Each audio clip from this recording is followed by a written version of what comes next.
Assalamualaikum warahmatullahi wabarakatuh. Salam guru penggerak. Saya Marlina SPD MPD CGP Angkatan 8 kelas 11 SMP Negeri 2 Babat Supat, Musi, Banyuasin. Di video kali ini, saya melakukan pengimbasan atau penyebaran pemahaman kepada rekan sejawat tentang budaya positif di sekolah. Selamat menyaksikan. Assalamualaikum warahmatullahi wabarakatuh. Yang terhormat Kepala SMP Negeri 2 Babat Supat, yang saya hormati calon guru penggerak Angkatan 8 Kabupaten Musi Banyuasin, yang saya hormati Bapak Ibu Dewan Guru SMP Negeri 2 Babat Supat, juga staf TU SMP Negeri 2 Babat Supat. Marilah kita awali dengan selalu melafazkan puji syukur kehadirat Allah SWT, yang mana atas rahmat, karunia serta kasih sayangnya juga kepada kita, sehingga kita masih diberikan kesempatan untuk mengikuti acara pengimbasan calon guru penggerak tentang budaya positif di sekolah. Selanjutnya tak lupa pula kita haturkan salawat dan salam sejahtera kepada junjungan kita Nabi besar, Nabi Agung, Nabi Muhammad SAW, yang mana beliau telah membawa umat manusia dari jalan yang sesat ke jalan yang suci lagi benar, yakni jalan yang diridhai oleh Allah Subhanahu wa Ta'ala. Baiklah, marilah kita awali, kita buka kegiatan ini dengan sama-sama melafazkan lafaz basmalah. Bismillahirrahmanirrahim. Acara selanjutnya sambutan dari Kepala SMP Negeri 2 Babat Supat, yang terhormat Bapak Dr. Andes Madislan, Dr. Andes Sabar Madislan Eko, kami persilakan. Assalamualaikum warahmatullahi wabarakatuh. Yang saya hormati rekan-rekan guru dan staf TU, puji syukur kita panjatkan kepada Allah Taala atas rahmat dan hidayahnya, sehingga kita bisa mengikuti acara pengimbasan calon guru penggerak tentang karakter, pembenyasan karakter baik, ya. Salawat salam kita sampaikan kepada Nabi kita Nabi besar Muhammad SAW. Semoga nanti di akhir zaman kita mendapatkan syafaatnya. Bapak dan Ibu, jadi tolong nanti ikuti acara pengimbasan dari calon guru penggerak ini. Karena apa? Calon guru penggerak itu kan diajarkan tentang hal-hal yang manajerial. Salah satunya adalah kebiasaan baik di dalam sekolah. Nah, ini perlu kita ikuti, bahkan kalau perlu nanti kita laksanakan dalam sekolah tentang kebiasaan baik. Karena apa? Karena untuk bisa merubah karakter maka harus melalui tahapan, yaitu pembiasaan baik. Tanpa itu maka tidak akan bisa merubah karakter seseorang. Jadi artinya apa? Karakter itu bisa dirubah? Bisa, tapi melalui pembiasaan. Contoh misalnya orang yang pemalas atau susah bangun pagi, bangunnya siang terus, maka itu bisa dirubah dengan cara apa? Dengan cara pembiasaan bangun pagi terus. Atau misalnya orang yang tidak disiplin, itu pun juga bisa dirubah melalui pembiasaan yang berhubungan dengan kedisiplinan. Makanya di sekolah ini, di sekolah kita ini, sebetulnya yang paling pokok dan paling penting harus kita tanamkan adalah pembiasaan baik. Tujuannya apa? Biar anak-anak kita nanti lepas dari sini itu memiliki karakter yang baik. Contohnya pembiasaan tentang kedisiplinan. Contoh lagi pembiasaan tentang kejujuran. Ya mungkin nanti saya akan coba nanti kita buka kantin kejujuran. Modalnya dari sekolah nanti. Modal pertama menjadi 500.000 nanti. Nanti paling dapat duitnya paling 100.000. Ya. Nanti akan saya coba ya, tentang pembiasaan baik. Ya. Jadi itulah yang harus kita lakukan. Ya. Jadi kita harus harus mencoba menerapkan pembiasaan baik di sekolah ini supaya apa? Supaya anak-anak kita nanti memiliki karakter yang baik. Tujuan kita apa? Tujuan kita adalah supaya nanti terlahir sumber daya manusia yang berkarakter baik. Karena nggak ada gunanya kalau kita memiliki sumber daya manusia hebat, pintar hebat, tapi karakternya buruk, itu malah merusak negara. Jadi betulnya yang paling pokok, paling penting dalam pendidikan adalah merubah karakter yang tidak baik menjadi baik. Itu yang paling penting. Nah, soal pintar dan tidak itu urusan Tuhan. Kita nggak bisa merubah anak itu bodoh jadi pintar, nggak bisa. Ya, yang dapat kita rubah adalah tadi pembiasaan tadi. Jadi menurut penelitian kan dikatakan bahwa untuk sifat laki-laki dan perempuan beda, ya. Makanya otak laki-laki, ya laki-laki itu kalau biasanya kalau masih umur masih muda itu biasanya tidak pintar biasanya. Karena apa? Karena otak kanannya dominan. Laki-laki jarang, SMP, SD juara itu jarang. Kenapa? Otak kanannya dominan. Yang juara siapa? Perempuan. Perempuan itu biasanya kalau SD SMP juara sampai SMA. Nah, laki-laki nanti baru seimbang setelah apa? Setelah kuliah. Setelah kuliah maka otak kanan kirinya itu seimbang. Makanya rata-rata laki-laki itu pada waktu mereka kuliah pintar-pintar, hebat-hebat.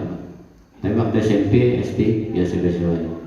Makanya kalau nanti punya anak waktu SD, SMP biasa aja, nggak usah khawatir, karena memang belum waktunya. Ya.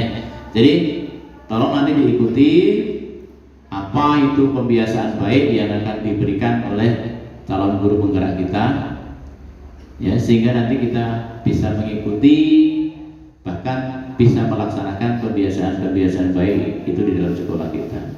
Dengan harapan apa? Kalau gurunya sudah melakukan pembiasaan baik, maka otomatis akan diikuti oleh anak didiknya. Ya. Mungkin itu saja yang dapat saya sampaikan. Kurang lebih saya mohon maaf. Assalamualaikum warahmatullahi wabarakatuh. Waalaikumsalam warahmatullahi wabarakatuh. Terima kasih Kepala SMP Negeri 2 Supan yang telah memberikan sambutan dan pengarahannya. Baik, langsung saja kita kepada acara inti, yakni pembebasan calon guru penggerak tentang budaya positif di sekolah. Dengan hormat, Ibu Marlina SPD MPD, kami persilakan. Terima kasih Pak Saka.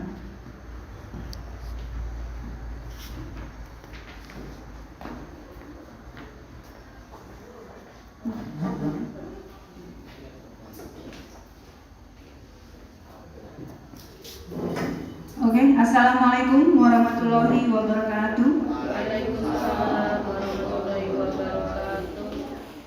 Terima kasih kepada rekan-rekan guru, ya, rekan-rekan pegawai karena telah hadir, ya, bisa menghadiri acara dari program pendidikan guru penggerak, ya, yaitu pengimbasan pemahaman tentang budaya positif dengan rekan sejawat.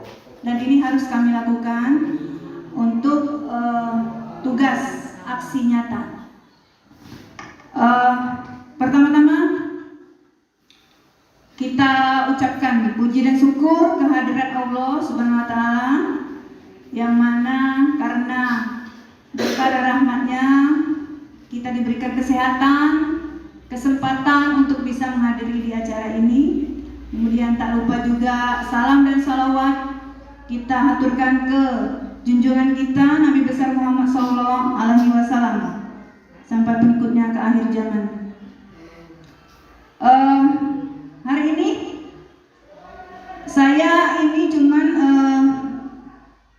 menyebarkan atau mengimbaskan apa yang kami telah pelajari, ya, apa yang kami para CGP telah pelajari selama beberapa bulan ini, ya, di modul-modul yang sudah kami dapatkan, khususnya modul 1.4 tentang budaya positif.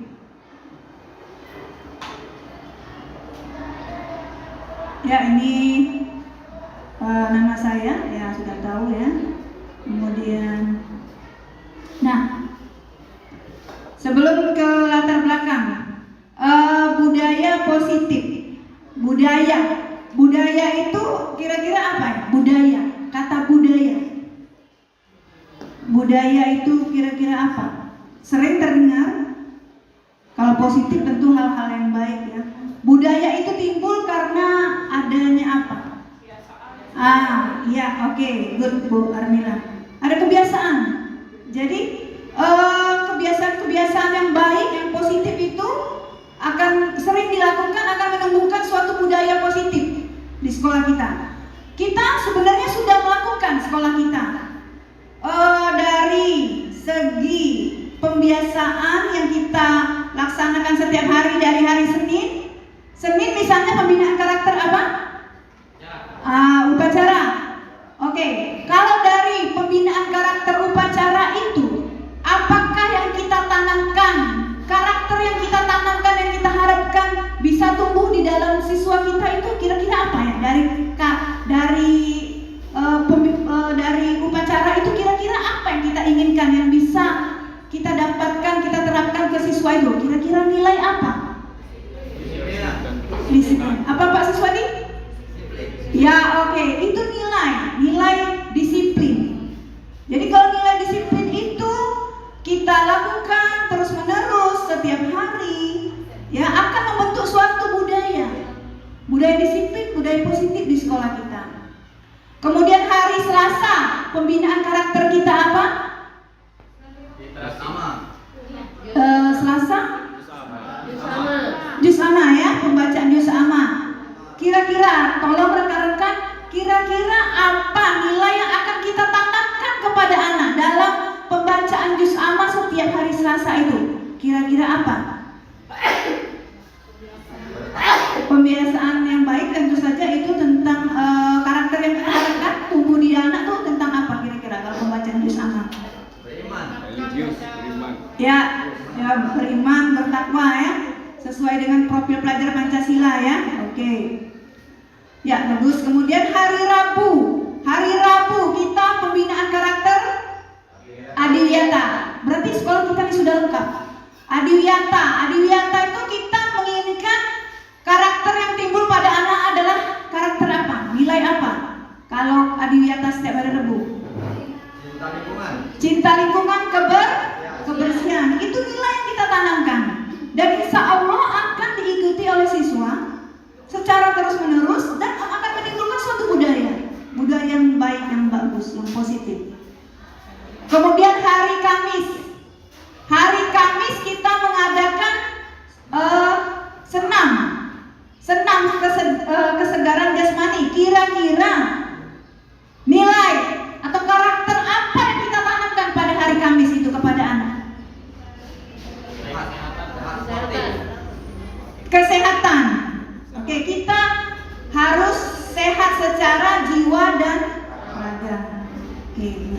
Kemudian hari Jumat kita ada pembinaan karakter, pembacaan Yasin. Sama seperti hari Selasa tadi, kita untuk meningkatkan iman dan takwa kita, ya, religi kita, ya, terhadap Tuhan yang Maha Esa. Dan terakhir sekolah kita mengadakan pembinaan karakter pramuka hari Sabtu. Kira-kira karakter apa yang kita inginkan tumbuh dalam diri anak? Hari pramuka itu disiplin, tanggung jawab, ya, berani, kemudian leadership, kejiwaan kepemimpinan. Itu merupakan nilai-nilai positif, kebiasaan positif yang akan menjadi budaya positif di sekolah kita.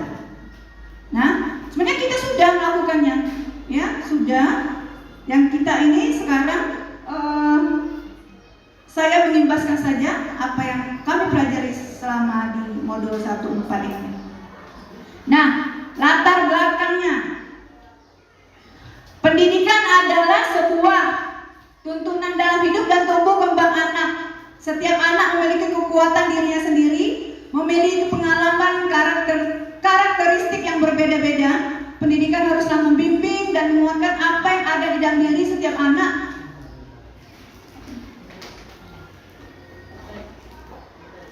Ya.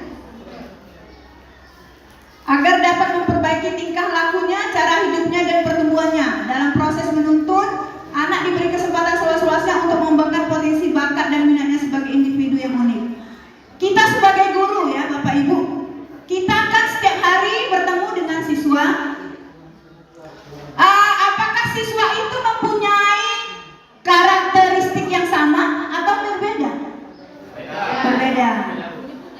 Di kurikulum Merdeka ini ya, kita proses pembelajaran kita haruslah berpihak kepada siswa atau murid ya. Jadi atau student center ya. Kita tidak lagi menggunakan pola teacher center atau berpusat pada guru. Tetapi di kurikulum Merdeka ini kita berpusat kepada siswa atau murid. Jadi kita melihat potensi anak-anak kita itu berbeda-beda. Ada yang potensinya secara visual atau melihat. Dia melihat dulu gambar, misalnya apa, visi kan melihat. Baru mengerti. Ada yang mendengar secara audio. Dia mendengar ini pelajaran disampaikan secara mendengar audio, dia baru paham. Beda-beda kan anak tuh, ada mampunya di bidang ini, ada mampunya di bidang ini satunya. Ada yang kognitifnya yang berjalan, ada yang psikomotoriknya yang berjalan, karena anak memiliki karakteristik yang berbeda-beda. Itu ya. Jadi kita di sini guru hanya sebagai fasilitator. Jadi selama di program guru penggerak ini kami diajarkan bahwa guru itu jangan sebagai pusat, tetapi guru itu sebagai fasilitator. Hanya menuntun siswanya sesuai kodrat keadaannya ya, untuk mengembangkan potensi yang ada pada dirinya. Nah, ini rumusan masalahnya ya. Pentingnya menerapkan budaya positif, mengenal tentang karakter anak didik, pentingnya kesepakatan di dalam belajar dengan membuat kesepakatan kelas. Sebelum kita masuk di tahun ajaran baru ini, pernah nggak Bapak Ibu wali kelas membuat kesepakatan kelas? Pernah ya? Nah, itu kesepakatan kelas itu siapa yang membuatnya? Guru atau siswa atau guru dengan siswa? Ya, oke. Ya, itu bagus. Sudah memang sesuai aturannya bahwa kesepakatan kelas itu bukan hanya dibuat oleh guru, tapi ada sharing pendapat atau aspirasi juga dari siswa ya. Kemudian tolak ukur budaya positif di sekolah yaitu anak didik terbiasa menerapkan budaya 5S, senyum, sapa. Itu termasuk budaya positif ya. Salam, assalamualaikum, itu termasuk budaya positif yang harus kita terus lakukan. Jangan ketemu guru langsung 14. Nah, kita yang hal-hal seperti kecil itu jangan kita biarkan. Kalau anak tidak melakukannya, misalnya ketemu kita dia cuek saja. Nah, itu salah satu contoh yang tidak baik. Ya, jadi kita ketemu dengan guru, siswa itu kita tegur saja, misalnya anak nyapa, assalamualaikum Bu, ya waalaikumsalam. Kemudian senyum, ya, tidak susah untuk senyum. Ya, karena itu salah satu dari budaya positif yang harus kita tumbuhkan di sekolah. Menyapa, sapa. Kita jangan jadi guru yang cuek. Kita harus berkomunikasi, bisa berkomunikasi dengan siswa agar komunikasi dua arah tercipta dengan baik. Kemudian anak didik terlihat aktif, mandiri dan kreatif dan bertanggung jawab dalam belajar.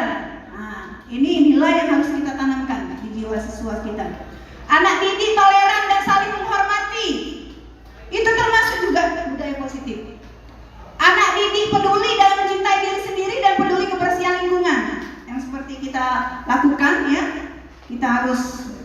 membersihkan lingkungan ya setiap hari. Kemudian hidup sehat, berpakaian rapi dan bersih.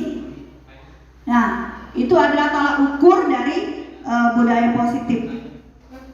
Kemudian tujuan membangun budaya positif di sekolah adalah untuk menumbuhkan karakter anak. Ya, karakter anak. Tadi seperti Pak Sabar bilang tadi, karakter itu sangat penting dalam pendidikan ya. Katanya kita mudah untuk membuat orang pintar tuh bisa, tapi kalau karakter itu agak sulit ya. Karena percuma saja kalau cerdas otaknya, tapi kurang ajar. Nah, berarti tidak ada karakter. Ya, yang penting ini karakter ya pada siswa yang kita terapkan ini. Jadi karakter yang diharapkan, tujuan membangun budaya positif di sekolah adalah untuk menumbuhkan karakter anak, misalnya program kesepakatan kelas dengan tujuan untuk menumbuhkan dan membiasakan anak menjadi mandiri, disiplin dan bertanggung jawab.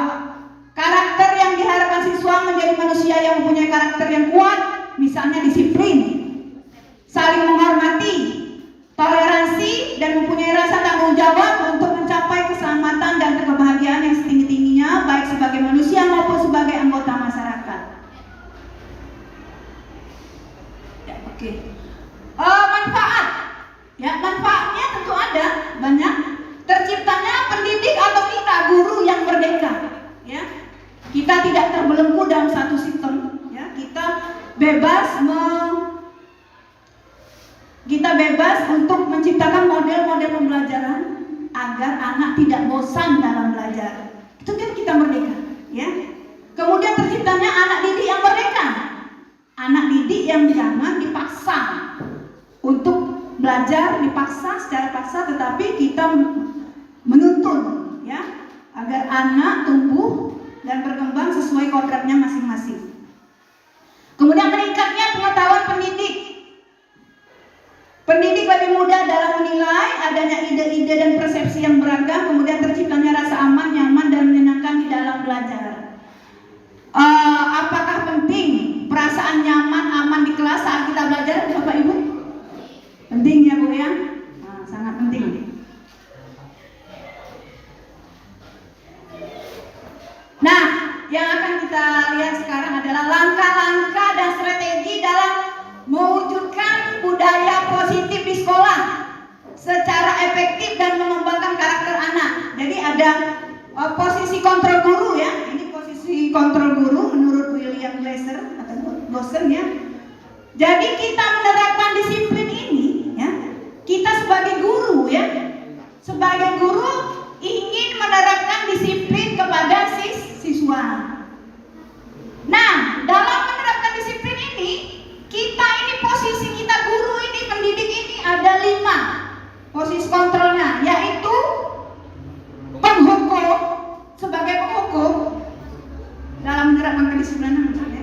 Penghukum, kemudian 2 membuat merasa bersalah, kemudian 3 sebagai posisi teman, kemudian 4 sebagai pemantau, dan 5 sebagai manajer.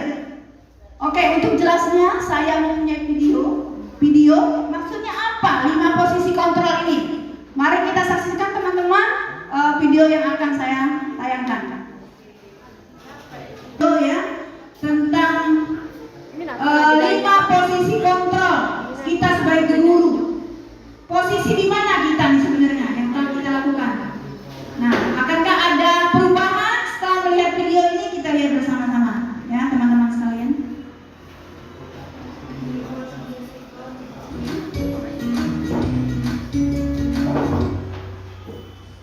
Salam bahagia Ibu dan Bapak guru hebat. Dalam penerapan disiplin positif restitusi, salah satu program yang dikembangkan adalah 5 posisi kontrol. 5 posisi kontrol dalam restitusi adalah proses perjalanan seorang pendidik agar dapat mengenali dirinya. Pada video kali ini, kita akan membahas tentang 5 posisi kontrol yang dikembangkan oleh Diane Goshen dan contoh penerapannya.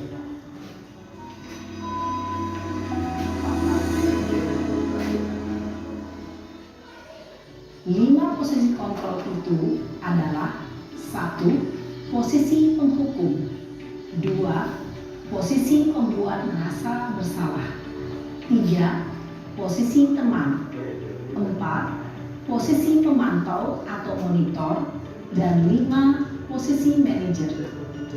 Untuk lebih memahami kelima posisi tersebut, mari kita saksikan kasus Naren yang terlambat hadir 20 menit di sekolah dan melihat bagaimana kelima posisi kontrol dalam menghadapi masalah tersebut. Posisi penghukum.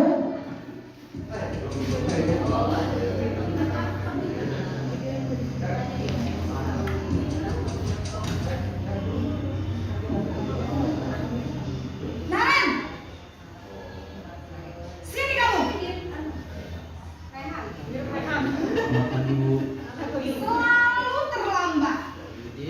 Kamu deh, pasti terlambat. Apa? Apa coba? Alasan kamu apa lagi? Kapan sih kamu tidak terlambat? Malah sekali ya kamu jadi anak. Dasar pemalas. Gak kapok-kapok sih kamu. Sudah berapa kali terlambat? Sana, kamu keliling lapangan basket 2 kali. Kenapa saya harus ke lapangan basket, Bu? Kenapa? Kamu melawan ibu. Berani-beraninya jawab. Sudah terlambat, masih berani jawab pula. Sekarang, keliling lapangan basket 5 kali sekalian. Biar kapok. Cepat. Pergi sana ke lapangan basket. Posisi penghukum biasanya berbicara dengan nada tinggi, menghardik, menunjuk-nunjuk, menyakiti, dan menyindir. Hukuman bisa berupa fisik maupun psikis. Ibu dan bapak guru hebat. Dampak yang terjadi pada murid ketika guru berada pada posisi penghukum adalah murid cenderung akan memberontak, bahkan menyimpan dendam.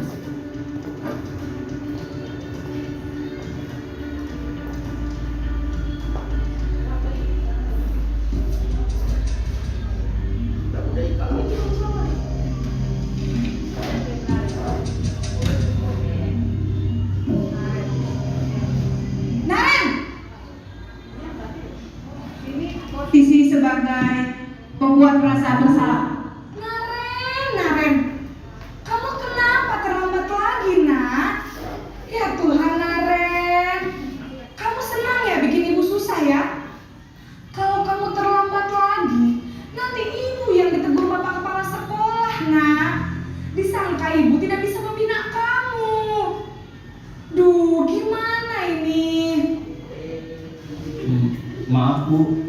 Duh Gusti Naren, kamu suka ya kalau ibu ditegur bapak kepala sekolah? Terus, sekarang ibu harus tulis apa ini di buku absen?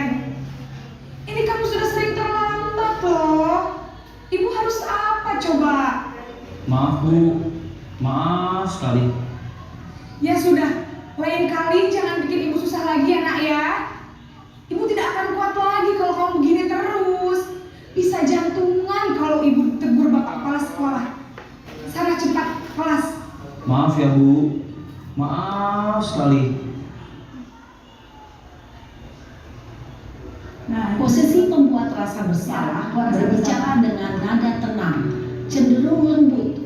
Namun kata-kata yang diutarakan membuat murid merasa menjadi orang yang gagal, memandang buruk dirinya sendiri, merasa tidak berharga, dan tidak sanggup membahagiakan orang lain.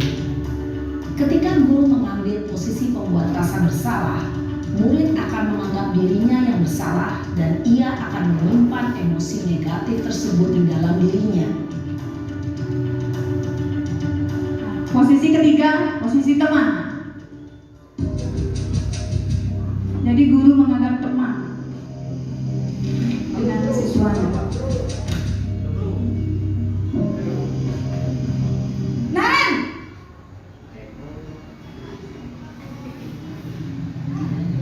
Selamat pagi, Bu. Wah, sudah jam berapa ini nak? Terlambat lagi ya sayang. Iya, habis ibu saya lupa membawakan bukan ibu kamu. Kamu bukannya anak yang larinya paling kencang. Kok terlambat sih? Iya Bu, saya memang terlambat bangun tadi. Jadi biarpun saya lari kencang, tetap gak kekejar Bu. Ya sudah sana, nanti lain kali larinya lebih kencang lagi ya. Biar gak terlambat lagi. Bikin seneng ibu, demi ibu. Bisa kan? Bisa lah Bu. Ya sudah sana masuk kelas. Ibu beresin urusan absen kamu. Kamu ini ada-ada saja. Dalam posisi teman, guru berbicara dengan nada suara ramah, akrab, cenderung bersenda gurau untuk menjaga suasana tetap santai. Murid akan merasa senang, aman, dan akrab dengan guru. Identitas yang tercipta adalah identitas sukses atau berhasil. Namun, perlu diingat, karena ini masih dorongan eksternal, maka ada faktor ketergantungan dari murid kepada orang tertentu. Di sini guru absennya, sehingga di lain waktu murid bisa berperilaku baik, namun hanya kepada orang-orang tertentu saja. Berikutnya posisi pemantau atau sebagai monitor.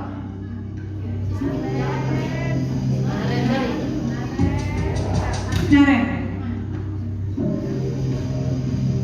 Naren!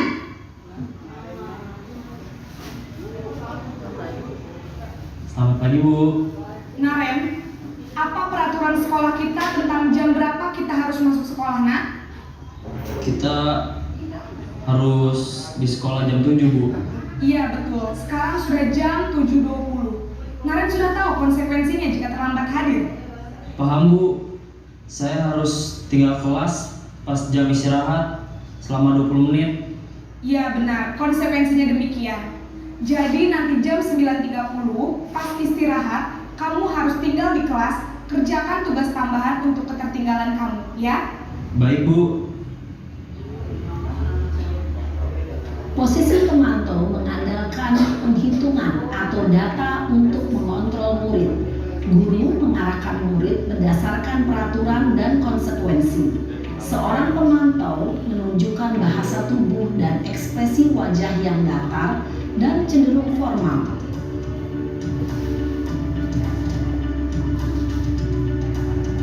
Ini posisi terakhir, posisi manajer.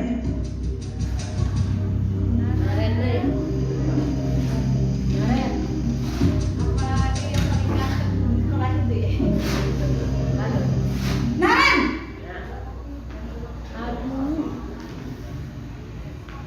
Selamat pagi Bu. Selamat pagi Naren.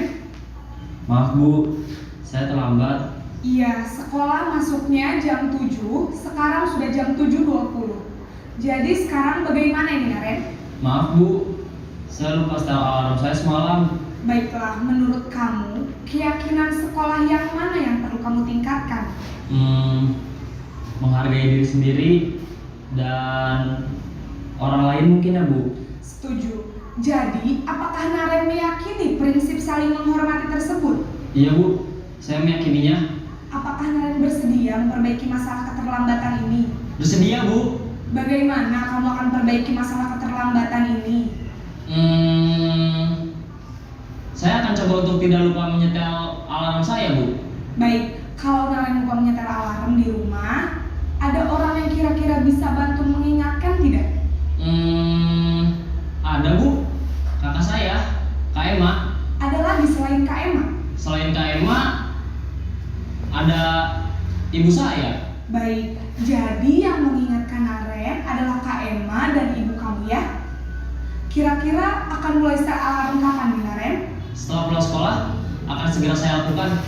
Baik, jadi Naren akan setel alarm untuk bangun besok pagi dan akan diingatkan oleh kakak dan ibunda Naren ya. Ada lagi yang mungkin perlu dilakukan Naren agar tidak terlambat bangun lagi? Tidak ada Bu. Baik Naren, terima kasih untuk kerjasama kamu. Sekarang kamu perlu kembali ke kelas untuk belajar. Baik Bu, terima kasih. Posisi manajer adalah posisi kontrol yang disarankan untuk membimbing murid memiliki sikap disiplin yang positif, yaitu murid yang mandiri, bertanggung jawab, dan dapat memecahkan masalah. Tujuan dari posisi ini adalah agar murid dapat berefleksi atas tindakannya. Guru akan dengan tulus memberikan pertanyaan-pertanyaan bermakna, sehingga membuat murid dapat belajar dari kesalahannya dan mencari sebuah solusi untuk menyelesaikannya. Ibu dan Bapak guru hebat, setelah mengamati adegan kelima posisi kontrol tadi, kira-kira posisi mana yang paling ideal? Posisi mana yang dapat menunjang motivasi intrinsik murid? Ya, tentu posisi manajer. Posisi ini memang posisi ideal yang ingin dituju setiap pendidik. Pada posisi inilah, guru dapat menerapkan disiplin positif yang berpihak pada murid, yang memerdekakan murid. Perjalanan seorang pendidik tentunya tidak mudah untuk sampai pada posisi seorang manajer. Namun, tujuan kita pasti, yaitu menciptakan murid-murid yang mandiri, merdeka, dan bertanggung jawab.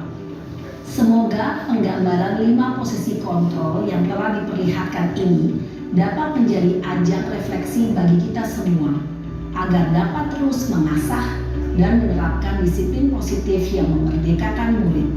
Mari terus berlatih dan bersemangat. Selamat menerapkan. Salam dan bahagia, Ibu dan Bapak guru hebat.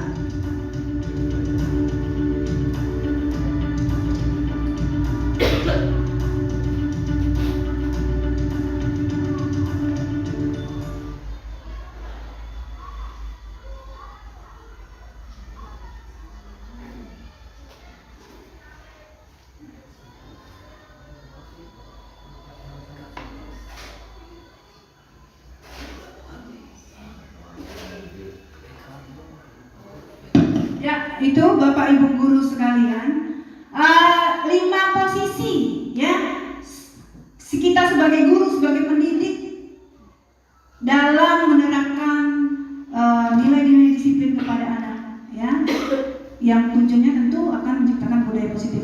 Yaitu tadi dalam video tadi adalah 1 sebagai penghukum, 2 membuat merasa bersalah, 3 sebagai teman, posisi kita sebagai teman dengan siswa kita, kemudian 4 pemantau, dan 5 manajer. Kira-kira kita sudah, mungkin ada yang sudah puluhan tahun mengajar, ada yang baru berapa tahun. Kira-kira kita ini, kita menanyakan dengan diri kita masing-masing, sering berada di posisi mana? Dari 5 posisi yang itu, kita sebagai guru ini, misalnya siapa? Ibu Fitri. Kira-kira setelah melihat video itu, kira-kira sering berada di posisi mana? Apakah sebagai penghukum, ataukah membuat merasa bersalah, teman, pemantau, atau manajer? Yang memang menurut tadi ya, menurut yang video saya tampilkan tadi, posisi yang terbaik adalah posisi sebagai manajer ya. Jadi kita kalau posisi pertama tadi penghukum, kita langsung menghukum anak itu tanpa menanyakan alasannya kenapa. Langsung kamu lari keliling lapangan, kamu tetap salah, kamu ya, itu seolah-olah siswa itu berada di posisi yang sangat rendah ya. Dan apa kata yang tadi, bahwa siswa juga bisa, kalau di posisi kita sebagai penghukum, siswa merasa ada dendam ya tadi ya. Mungkin ada perasaan dendam siswa itu terhadap guru. Nah, itu sebagai penghukum. Jadi tadi ada 5 posisi yang telah dilakukan oleh guru tadi dengan siswanya Naren. Nah, ada posisi juga sebagai pemberi. Assalamualaikum warahmatullahi wabarakatuh. Ya, hanya sedikit menanggapi ya. Tadi kata Bu Marlina, ada di sini yang ngajarnya puluhan tahun. Nah, ayo insya Allah 2024 30 tahun masa kerja ya. Insya Allah. Berarti lah 30. Kejawab. Ya, jadi selama 30 tahun mengajar, 5 langkah itu semuanya sudah dipakai. Ya, jadi kalau menghukum itu, kenapa kadang dilakukan? Karena anak itu kan 1 kali, 2 kali, 3 kali, 4 kali. Karena setiap siswa itu kan ada batasan. Nggak harus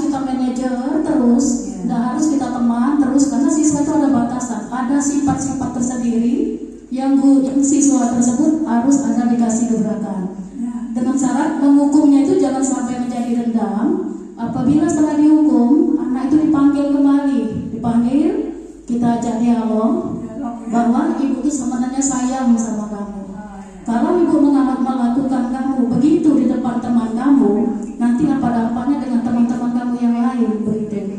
Jadi memang walaupun menghukum, dia tuh harus ada pendekatan face to face dengan gurunya. Harus ada komunikasi, Bu, ya. Ya, assalamualaikum warahmatullahi wabarakatuh. Oke, terima kasih, Bu Ria.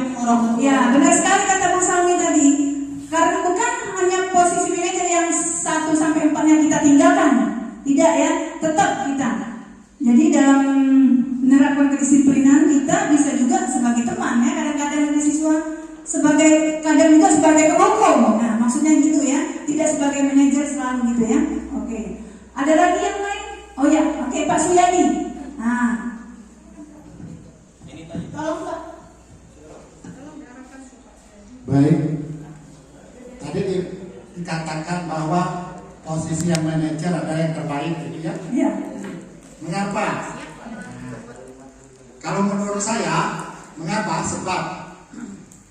Sebab kita membandingkan antara 1, 2, 3, 4. Makanya kita menentukan yang nomor 5 itu terbaik.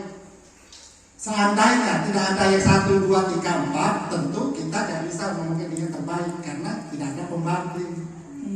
Ya? Kita bisa menganalisa kenapa yang nomor 5 terbaik, karena kita bisa menganalisa dari bagaimana yang 1, 2, 3, 4. Itu saja kira-kira. Seandainya tidak ada yang 1, 2, 3, 4, mungkin kita tidak bisa menentukan yang 5 itu terbaik.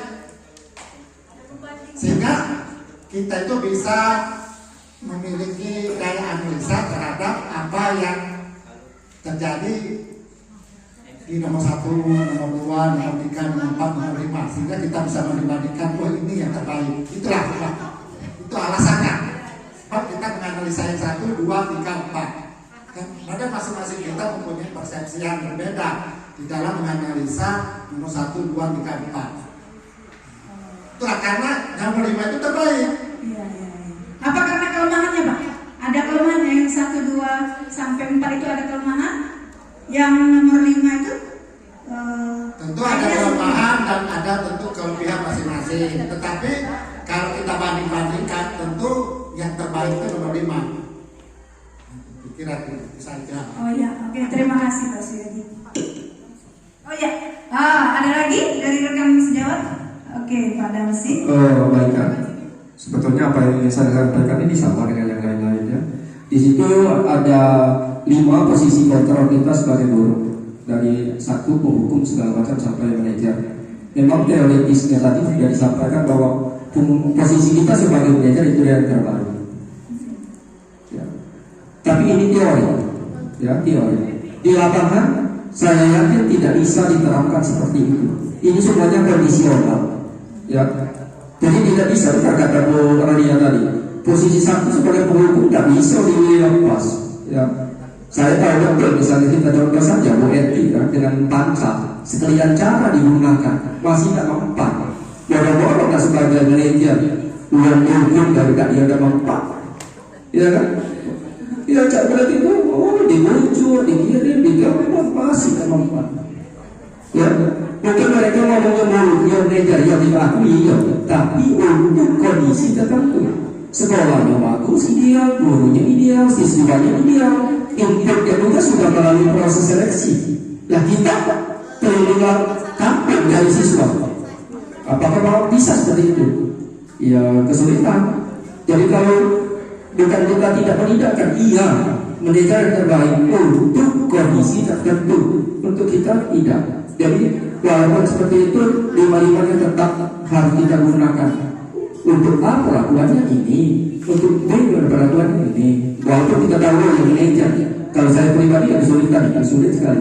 Misalnya, ini saja kejadian sudah 1 minggu ini, 2 minggu ini, saya minta kumpul ijazah SD, dia ulang-ulang sampai sekarang belum terkumpul. Tidak bisa saya sebagai manajer di situ. Tapi kalau penghukum terlalu lebay juga. Paling ini yang nomor 2, ayo nak kumpul ada lemak juga dengan ibu, ya kan? Ditagi itu di yang lain sudah, kita belum. Oh iya. Iya kan? Nah, Iya. posisinya. Jadi tak bisa kita, kalau misalnya dia mau memberikan paling bagus, iya. Tapi belum tentu bisa kita terapkan di tempat kita. Itu saja. Baik, bisa menambahkan sedikit ya Bu Marlina, sebagaimana yang disampaikan oleh Pak Damsi tadi memang sangat betul sekali. Mungkin untuk posisi manajer ini kalau di sekolah-sekolah unggul kan bisa kita lakukan.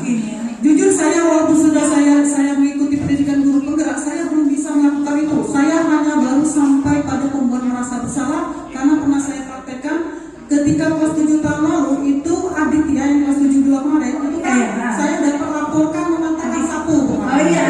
Waktu mematakan sapu akhirnya saya panggil Aditya itu.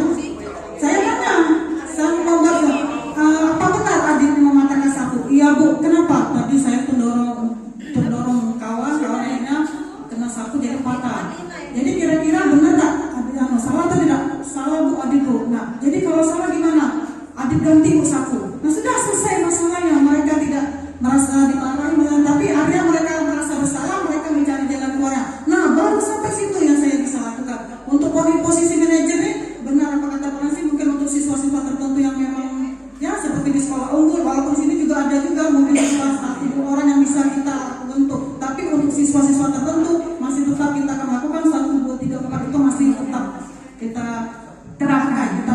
Itu saja, terima kasih Baru Marina. Oke. Ya, beri tepuk tangan dulu untuk teman-teman kita semua tadi, bagus semua pendampatnya ya. Oke. Ya, memang benar. Posisi 5 posisi ini memang posisi yang terbaik adalah manajer, ya. Tetapi posisi 1, 2, 3, 4 itu ya kadang-kadang anak di posisi teman bisa kita perlakukan seperti itu. Ya, tidak ada juga yang harus dihukum mungkin ya. Jadi tidak harus manajer semua. Benar kata Pak Damsi tadi. Memang bagus posisi manajer, tetapi sesuai dengan situasi, Pak ya. Situasi dan kondisi. Mungkin anak ya, oh dinasihati. Bagaimana pendapat kamu? Nanti ada jalan keluarnya. Mungkin ada sebagian anak yang senang dia sebagai teman. Nah, jadi banyak karakter anak yang akan kita hadapi, jadi perlakuan juga beda. Nah, gitu ya. Fleksibel. Ya, fleksibel. Oke. Kemudian itu telah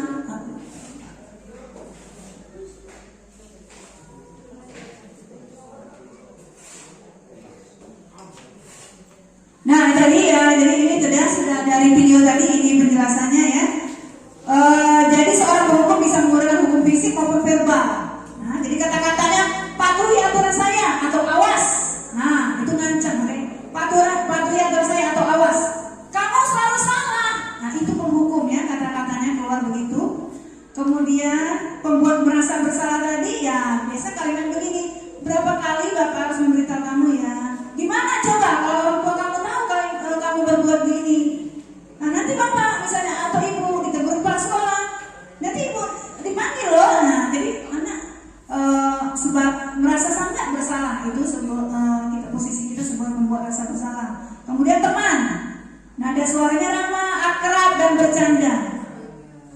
Nah, tadi ada beberapa orang guru yang tertawa juga yang video tadi sebagai teman tadi, yang agak lebay atau apa ya sebagai temannya, ya mungkin ada sebagian guru yang menerapkannya ya. Takutnya kayak jatuh cinta ya. Kemudian pemantau itu tadi yang ada dia tahu hukum harus kesalahannya apa, konsekuensinya apa, disebutkan oleh siswa itu sendiri ya. Nah, kemudian yang manajer.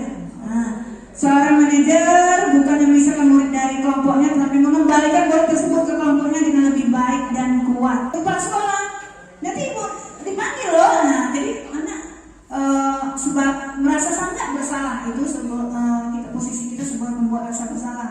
Kemudian teman, nada suaranya ramah, akrab dan bercanda.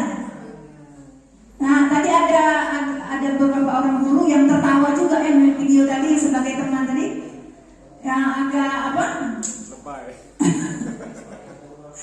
lebay atau apa ya sebagai temannya, Ya mungkin ada sebagian guru yang menerapkannya ya. Takutnya kakek jatuh cinta ya. Kemudian pemantau itu tadi yang ada, dia tahu hukum harus kesalahannya apa, konsekuensinya apa, disebutkan oleh siswa itu sendiri ya. Nah, kemudian yang manajer. Nah, seorang manajer bukan memisahkan murid dari kelompoknya, tetapi mengembalikan murid tersebut ke kelompoknya dengan lebih baik dan kuat, ya. Ya, oke. Kemudian, nah, ini sesi membuat kesepakatan kelas. Oke, kesepakatan kelas ini berupa peraturan-peraturan ya yang kita sepakati untuk kita buat menjadi keyakinan kelas. Kira-kira Bapak Ibu setelah membuat kesepakatan kelas yang tadi sebelumnya, apakah kalimatnya tuh harus panjang atau kalimatnya tuh harus negatif ataukah kalimatnya tuh harus pendek, jelas dan ringkas? Selama buat kesepakatan kelas kemarin gimana pengalamannya? Siapa yang membuat kesepakatan kelas kemarin? Kalimat contoh kalimatnya, coba Bu Eti. Kesepakatan kelas yang kemarin. Tahun kemarin itu kelas saya memang dari awal sudah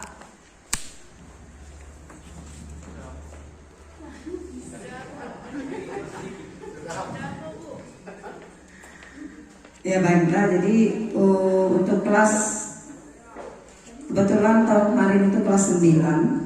Jadi saya dari awal itu masuk kelas awal tahun memang sudah bersiap-siap untuk membuat sebuah kesepakatan.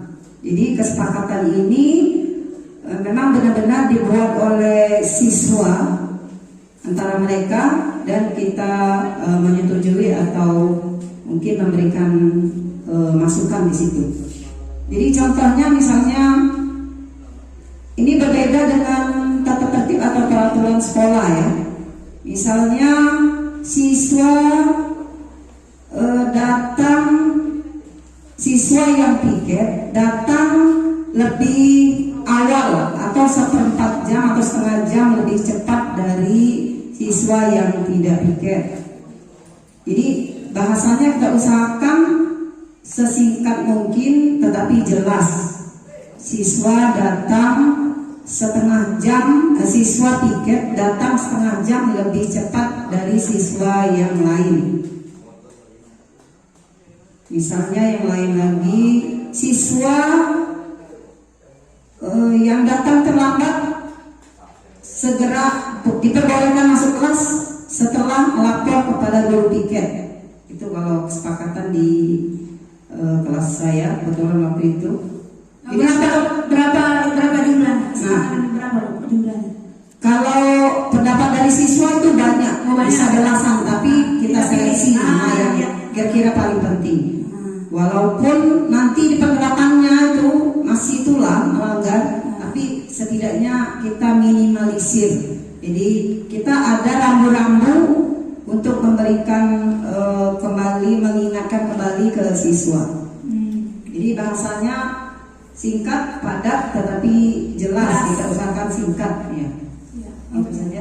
Oke, terima kasih Bu Eti.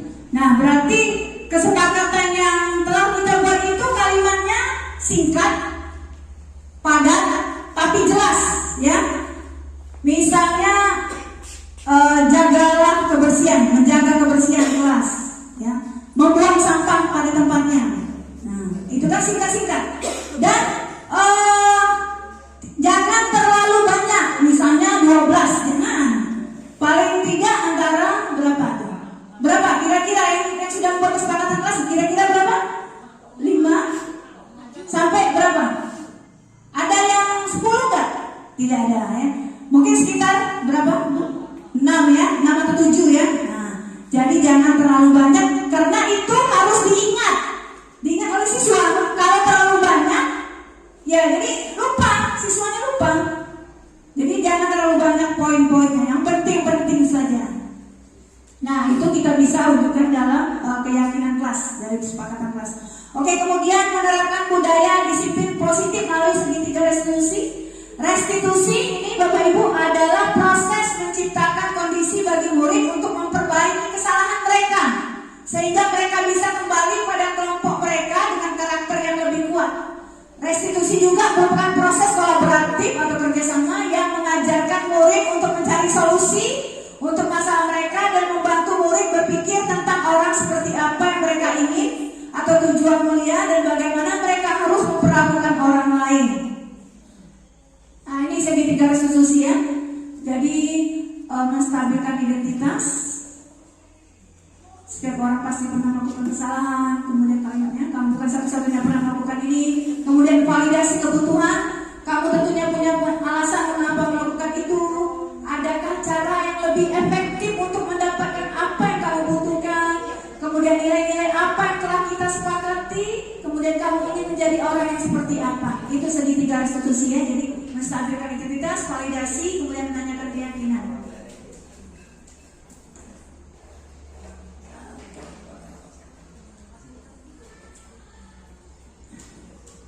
Ya, oke. Itu kita sudah di penghujung acara ya. Sudah selesai pembahasan saya ya. Terima kasih atas kerjasamanya dan keikutsertaan teman-teman guru sekalian dan tenaga pendidik juga dalam acara pengimbasan program guru penggerak ini di sekolah kita ya.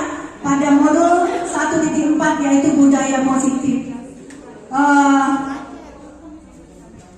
Saya kira itu saja yang saya sampaikan hari ini. Lebih kurang saya mohon maaf, kepada Allah saya mohon ampun. Terima kasih atas perhatiannya. Wassalamualaikum warahmatullahi wabarakatuh. Waalaikumsalam warahmatullahi wabarakatuh. Masih hapus dulu Bapak Ibu. Baik, selanjutnya ya, sebelum kita memasuki acara tanya jawab, kita breaking dulu ya Bapak Ibu ya.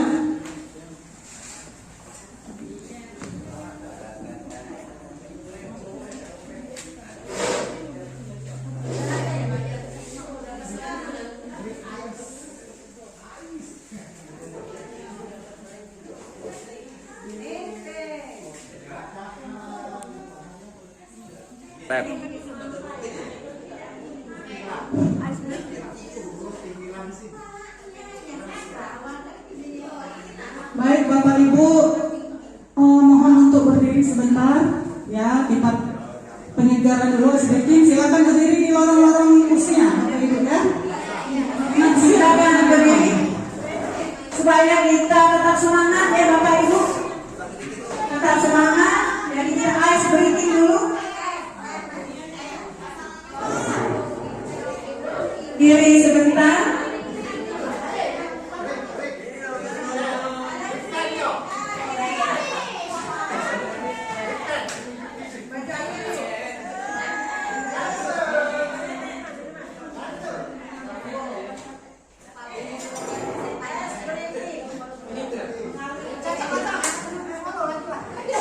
Oke, bisa ditekan ya.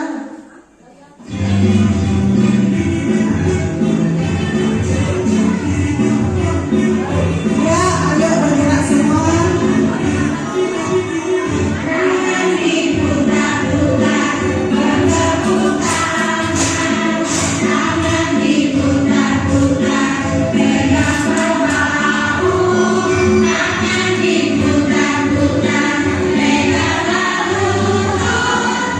Yeah.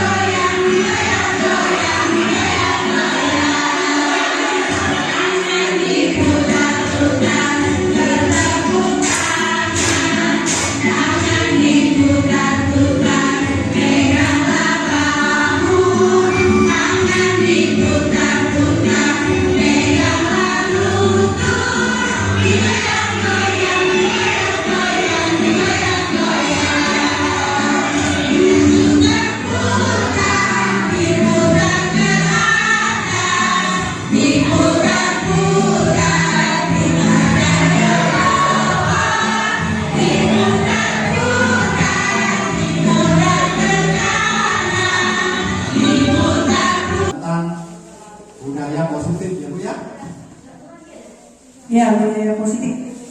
Jadi saya bertanya, kalau ada budaya positif, di situ persepsinya ada budaya negatif. Nah, positif negatif, Terus yang kedua, kita ini kan di sekolah, inputnya itu atau siswanya kan berbagai macam latar belakang, budaya, dan lain sebagainya ya, ke sekolah. Siswa itu datang ke sekolah itu tentu sudah ada budaya masing-masing sesuai dengan latar belakang dari rumah. Datang ke sekolah, apakah di sekolah juga, maksud saya itu, apakah ada budaya sekolah yang memang kita bentuk? Apakah ada budaya sekolah kan itu, sehingga budaya-budaya berbagai latar belakang tadi di sekolah itu disatukan atau bagaimana, sehingga bagaimana itu, apa tuh indikatornya, apa semacam bentuk budaya sekolah itu yang bisa menyatukan berbagai macam budaya yang dari beragam budaya tadi, sehingga datang ke sekolah sehingga kita tuh memiliki semacam persepsi yang sama tentang budaya sekolah. Inilah budaya sekolah, sehingga kita ingin membentuk budaya sekolah itu, membentuk siswa itu untuk menyesuaikan dengan budaya sekolah. Jadi bagaimana caranya? Iya. Apa kira-kira yang akan kita lakukan dengan berbagai macam budaya? Sementara budaya itu kan sesuai dengan budaya mereka masing-masing di sekolah. Mereka dari latar belakang yang berbeda, Pak. Apakah sekolah hanya mengakomodir saja atau membentuk budaya baru sehingga menyatukan berbagai macam budaya itu tadi? Kira-kira bagaimana? Itu saja. Oke, terima kasih. Oke, terima kasih Pak Suyadi. Jadi memang kita satu sekolah ini berasal dari berbagai macam latar belakang siswa, kan? Ada siswa dari suku suku mana? Bugis ya, ada Jawa, ada Batak. Nah, itu memiliki latar belakang yang berbeda dari rumahnya menuju kita satu sekolah, kita yang besar ya, keluarga besar kita. Jadi kita di sini mencoba, acuan kita adalah nilai-nilai kebajikan atau nilai-nilai budaya positif yang universal, Pak. Yang universal, yang standar, yang umum. Misalnya disiplin, anak itu harus disiplin dulu. Kemudian nilai-nilainya yaitu ya nilai-nilai yang universal, yang positif. Misalnya disiplin tadi, kemudian toleransi, Pak. Toleransi, kemudian religius. Nah, jadi kita, makanya sekolah kita ini sebenarnya sudah melakukan hal-hal atau usaha-usaha yang menuju ke arah pembiasaan yang baik untuk menuju ke budaya positif sekolah. Ya, misalnya saya sebutkan tadi, pembiasaan dari hari Senin, pembinaan karakter hari Senin, itu kan apa yang kita akan terapkan? Disiplin anak. Jadi kita harus disiplin semua anak, tidak hanya dari suku ini, semua menyatu di dalam suatu keluarga besar. SMP Negeri 2 Babat Supan mempunyai karakter siswanya yang disiplin. Nah, itu ya. Mungkin dari rumahnya ada yang anak tidak disiplin. Mungkin dari rumahnya ada anak yang tidak menghargai atau kurang toleransi dengan temannya. Makanya kita di sini, atau juga mungkin di rumahnya kurang sholatnya atau membaca Al-Qur'annya kurang. Makanya kita di sini kita membina karakter siswa. Hari Selasa kita pembacaan juz anak, hari untuk karakter supaya anak religius ya.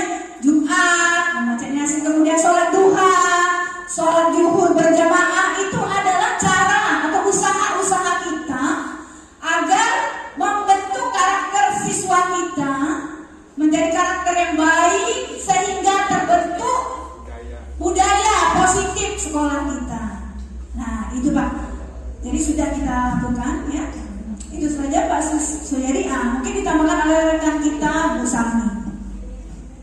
Baik, terima kasih Bu Marina. Saya hanya sekedar menambahkan sedikit. sedikit ya. Apa yang telah ditanyakan oleh Pak Sidi tadi, bagaimana cara kita ya untuk menciptakan budaya positif sekolah tersebut dengan ya memang siswa yang berbagai macam karakter dari rumah, dari daerah memang, tapi tetap ketika mereka sudah sampai sekolah mereka harus mengikuti apa yang sudah dibuat peraturan dari sekolah. Budaya positif sekolah itu tidak hanya kita tuntut kepada siswa, tapi stakeholder sekolah, seluruh keluarga besar ya, apapun dia, baik dari siswa, dari penjaga sekolah, seluruh yang PU, guru itu harus berperan untuk menciptakan budaya positif sekolah tersebut. Nah itu kan sudah dimulai dari kepala sekolah, seperti kemarin sudah mengajak kita merapatkan, membahas bagaimana visi sekolah. Dari visi itu sudah kita harapan kita untuk menciptakan budaya positif sekolah. Dan bagaimana salah satu contohnya saja kemarin kita kan sudah dibentuk oleh kepala sekolah kemarin, itu komunitas pengembangan guru, pengembangan karakter ya, KGBK itu kan. Nah di situ kan kita sudah ditunjuk koordinatornya, itu merupakan salah satu usaha untuk menciptakan budaya positif sekolah tersebut ya. Seperti akhirnya kan bahwa untuk upacara ada sudah koordinatornya, sudah dijelaskan oleh Bu Marlina tadi, sampaikan hari Sabtu ya. Nah itu merupakan salah satu cara kita untuk menciptakan budaya positif sekolah. Begitu juga dengan adanya sholat jadwal, sholat zuhur berjamaah, kemudian siswa kita berjadwalkan untuk membaca doa. Nah itu merupakan salah satu cara kita untuk menumbuhkan budaya positif di sekolah. Nah Anda pun di siswa itu banyak bermacam karakter, yaitu mereka mau tidak mau ketika di sekolah mereka harus sama seperti itu ya. Jadi perbedaan mereka dari luar sana itu setelah di sekolah, selama itu positif, mereka harus mengikuti. Dan kita tidak bisa hanya menuntut siswa saja, tapi budaya positif itu harus diawali juga dari kita sebagai guru ya. Budaya positif kita mungkin dari kehadiran kita ya, itu penting. Kenapa? Tidak akan berjalan budaya positif yang kita harapkan dari siswa kalau dari kita guru sendiri mungkin belum sepenuhnya kita menerapkan.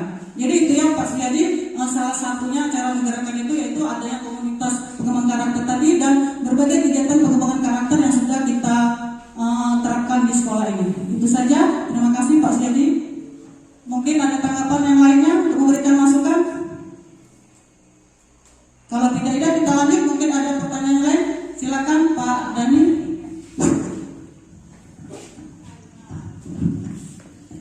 Assalamualaikum warahmatullahi wabarakatuh. Terima kasih Pak Jadi.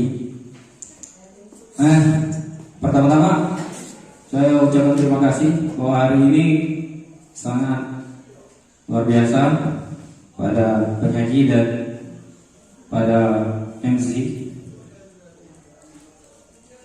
Saya rasa karena saling tembak tadi, saling nyambut jadi enak kan.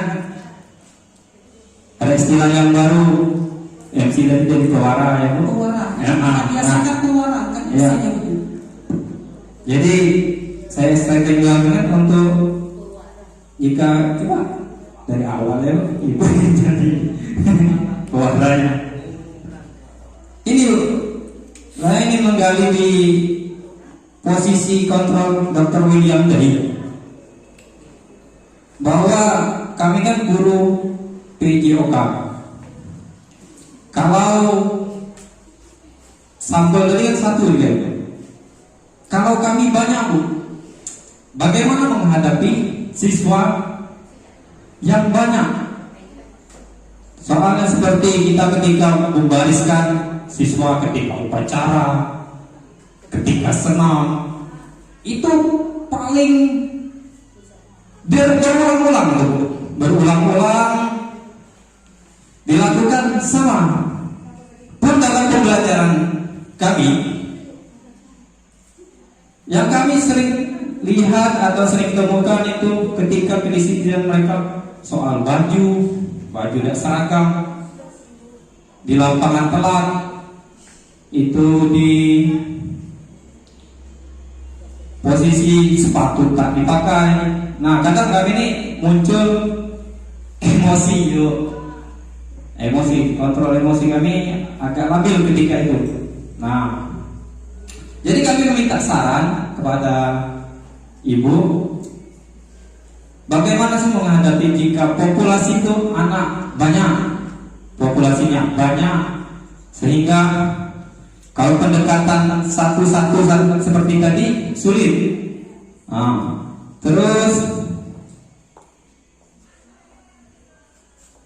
apakah kok 5 posisi ini atau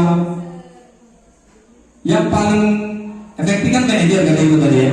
Benar. Apakah yang keempatnya itu disalahkan jika kami melakukan tindakan penghukuman? Karena kami ini menghukum. Kamu nak terlambat, baru tidak banget, tolong push up dulu. Nah itu sering kami lakukan. Karena berulang-ulang itu dilakukan. Terus kami satu lagi pertanyaan. Karena sudah sering kali mungkin Pak ya, misalnya pakai baju olahraga yang sesuai sekolah kita yang sudah kita berikan, pakai baju lain Pak atau sepatunya tidak sama Pak karena sering itu kan diulang-ulang, masih juga jangan lagi ya, kemudian minggu depan ulang lagi. Nah itu ya mungkin guru juga kadang kesel langsung menghukum Pak ya. Jadi posisi penghukum memang kita secara tidak sadar karena sudah kesel, sudah apa Pak ya, kamu keliling lapangan atau kamu push up, nah, kita langsung menghukum Pak ya. Posisi 1-4 itu bukannya jelek ya, tapi itu adalah proses kita ya untuk menuju suatu posisi yang terbaik adalah manajer. Ya, memang kata Pak Damsi tadi, anak-anak itu memang memiliki karakter yang berbeda-beda. Ada yang bisa diperlakukan dengan lembut, ya.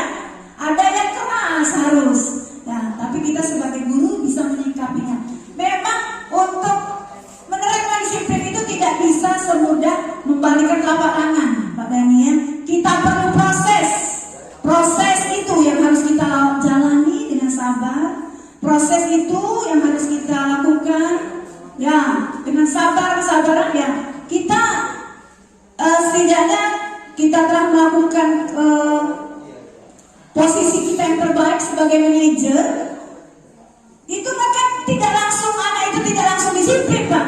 Ya itu mungkin dia membuat kesalahan lagi, kita beri kesempatan dan itu perlu proses. Jadi kita tidak mudah menerapkan disiplin itu kepada anak tanpa adanya proses, ya. Jadi ini step by step, step by step. Insya Allah kita lakukan dengan ikhlas dan kita juga mencontohkan disiplin diri kita, ya, memakai baju olahraga, kemudian sepatu, kemudian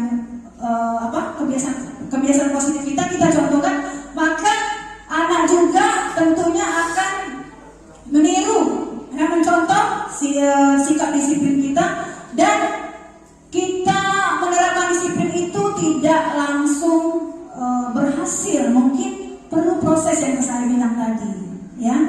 Jadi tetap kita lakukan pembinaan dengan sabar, ya, karena itu adalah amal ibadah kita untuk menciptakan karakter-karakter baik pada anak didik kita, ya. Jadi perlu proses Pak Dani. Kemudian yang kedua, kesepakatan kelas itu dilakukan antara siswa dengan guru, ya. Jadi sudah sepakat berapa poin-poin yang akan kita rubah menjadi keyakinan kelas, peraturan-peraturan yang kita harus taati, itu memang perlu tanda tangan Pak. Harus ditandatangani. Jadi setiap siswa itu menandatangani di bawah yang kesepakatan itu. Jadi kita tulis kesepakatan itu ada 7 poin, misalnya ada 7 poin. Di kelas itu ada 24 siswa, 24 siswa itu tanda tangan. Di bawah itu bawah setuju dan akan mentaati peraturan atau keyakinan kelas itu. Jadi harus tanda tangan Pak. Kalau sudah selesai, ada berapa poin yang disepakati, 6 atau 7, tanda tangan seluruhnya. Nah, itu yang terbaik. Oke, terima kasih. Boleh menambahkan sedikit Bu Martina? Baik, izin menambahkan apa yang sudah disampaikan Pak Dani tadi, kasusnya itu sebenarnya bukan hanya pada jam 6 saja. Ya, ketika upacara, ketika pembacaan juz amma, ketika yasin, itu kan seluruh siswa yang akan kita kumpulkan. Dan itu setiap kegiatan itu pasti mengalami kesulitan untuk menenangkan siswa. Ya, tidak hanya pada senam saja. Ya, saya contohkan. Ketika untuk yasin saja itu susah itu mengumpulkan. Nah, sekarang solusinya apa dari semua kegiatan kesulitan kita tuh? Solusinya sebenarnya mudah. Memang setiap teman karakter itu sudah ada koordinator, ada pembina atau apanya. Tapi kalau hanya kita mengandalkan orangnya itu saja tidak akan bisa sampai kapanpun. Artinya apa solusinya? Seluruh guru yang ada yang hadir itu harus peduli.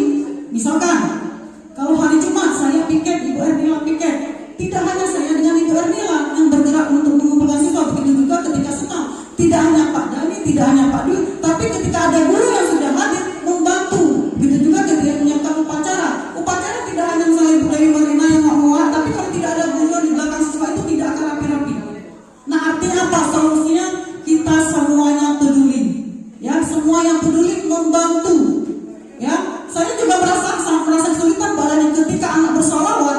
Saya kadang agak kuat suara saya. Mohon bantuan Bapak Ibu guru untuk membantu infak.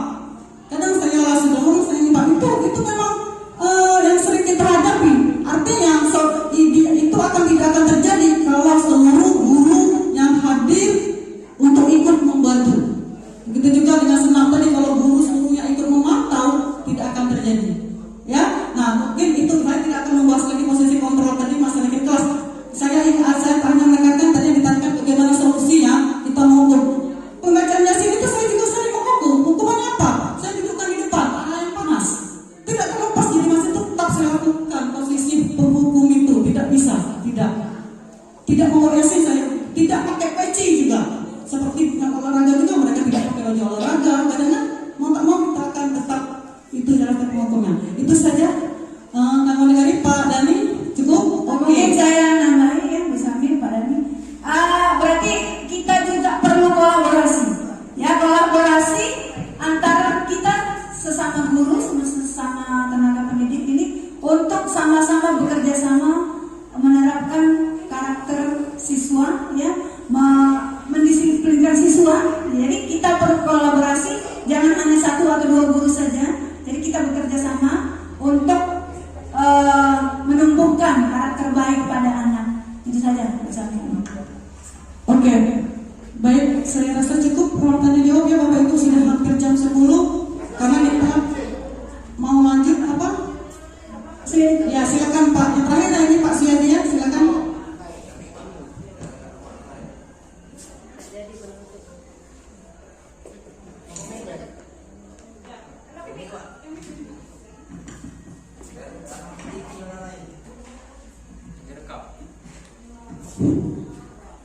Ya, saya menanggapi masalah budaya positif, penanaman budaya positif di sekolah.